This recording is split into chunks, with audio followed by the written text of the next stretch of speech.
আসসালামু আলাইকুম। এর আগে যে আমার দুইটা ম্যানুয়াল ইনকিউবেটর মেশিন আছে, ম্যানুয়াল ইনকিউবেটর মেশিন বলতে যেটা হলো হাতের সাহায্যে ঘুরিয়ে দিতে হয়, তো সেই মেশিনের যতগুলো ডিম আছে সেই ডিমগুলো আজকে আমি যে একটা নতুন ইনকিউবেটর মেশিন কিনছি সেই মেশিনের ভিতর দিয়ে দিব। তবে দুইটা মেশিনের সবগুলো ডিম এই অটো ইনকিউবেটর মেশিনে দেওয়া সম্ভব হয়নি, কারণ হলো এখানে যে ট্রে আছে আর ট্রেতে যতগুলো ডিম দেওয়া যায় আর আমার দুইটা মেশিন মিলে যতগুলো ডিম তার থেকে বেশি, যার কারণে আর কি ছোট মেশিনটা ডিম দিতে পারিনি। যদিও ছোট মেশিনটা ডিম দেওয়ার আগ্রহ করিনি, কারণ হলো ছোট মেশিনটার বাচ্চা ফোটার সময় হয়ে গেছে।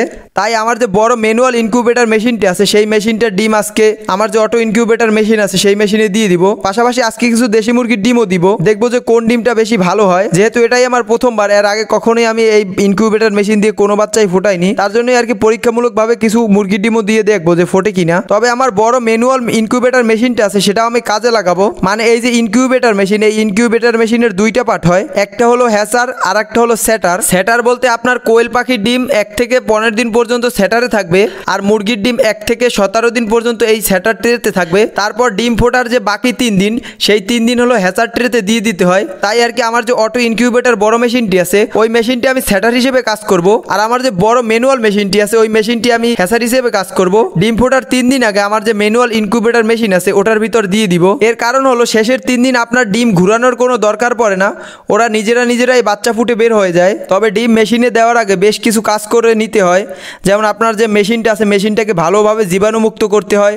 তারপর যে ট্রেগুলো আছে এই ট্রেগুলো আমি জীবাণুমুক্ত করে নিতেছি, কারণ আমি যার কাছ থেকে মেশিনটা আনছি উনি এর আগে এখান থেকে কিছু মুরগির ডিম ফুটাইছে, যার কারণে এখানে কোনো রোগ জীবাণু থাকতে পারে। তাই আর কি ভালো করে জীবাণুমুক্ত করে নিতেছি যাতে এখানে কোনো জীবাণু না থাকে। যদি কোনো প্রকার জীবাণু থাকে সেখান থেকে মুরগির গায়ে ছড়াতে পারে। তো মেশিনটা আর আপনার ট্রেগুলো ভালোভাবে জীবাণুমুক্ত করার পর ডিমগুলোকে বসিয়ে দিতেছি। আবার একটু ভয় ভয় লাগতেছিল, কারণ হলো এটা মুরগির ডিমের ট্রে, এখানে কোয়েল পাখির ডিম বসবে কিনা সেটার একটা আর কি ভয় ভয় লাগতেছিল। পরে দেখলাম না, ডিমগুলো মাশাআল্লাহ ভালোভাবেই বসছে। আমি ভয় ছিলাম যে পড়ে যায় কিনা নিচ থেকে, সেই ভয় ছিলাম, তাহলে তো আর ডিমগুলো দেওয়া যেত না। তো এখানে ডিম দেওয়ার পাশাপাশি আমি আরো একটা প্ল্যান করে রাখছি। এই যে আমি নতুন মেশিনটা কিনছি এই মেশিনটা যদি আমি একটু মডিফাই করি তাহলে আর কি এখানে আমি 990 পিসের মতো কোয়েল পাখির ডিম দিতে পারবো। যেহেতু আমার কোয়েল পাখিগুলো এখন প্রত্যেক দিন 50 থেকে 55 পিসের মতো ডিম দেয়, প্রত্যেক সপ্তাহে যদি আমি 330টা করে ডিম দেই তাহলে প্রত্যেক সপ্তাহে আমার 300-র মতো বাচ্চা বের হওয়ার একটা সম্ভাবনা থাকবে।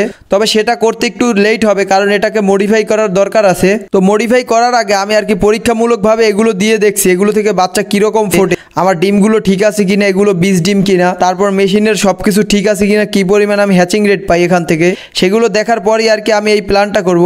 তবে এই ডিমগুলো থেকে যদি আমি সাকসেস হই তারপর আমি প্রত্যেক সপ্তাহে 300 কোয়েল পাখির বাচ্চা বের করার চেষ্টা করব। তো আমি যদি প্রত্যেক সপ্তাহে 300 কোয়েল পাখির বাচ্চা বের করতে পারি তাহলে আর কি 10 দিন পালন করে তারপর বাচ্চাগুলো বিক্রি করব। তো সবাই দোয়া করবেন আমি যে প্ল্যানটা করছি এই প্ল্যানটায় জানি আমি সাকসেসফুল হই, আর আমার যে কোয়েল পাখির ডিমগুলো দেওয়া আছে ওই ডিমগুলো থেকে জানি ভালো বাচ্চা বের হয়। আমি আশা রাখতেছি এখান থেকে আমি কিছু বাচ্চা পাবো, যেহেতু আমার নিজের হাতে সবকিছু করা। আমি যে ডিমগুলো দিছি এই ডিমগুলো থেকে যদি আমি বাচ্চা পাই সেগুলোরও ভিডিও পাবেন। তো আজকে আর বেশি কথা বলবো না, আজকে এই পর্যন্তই। সবাই ভালো থাকবেন, সুস্থ থাকবেন এবং আমার জন্য দোয়া করবেন। আল্লাহ হাফেজ।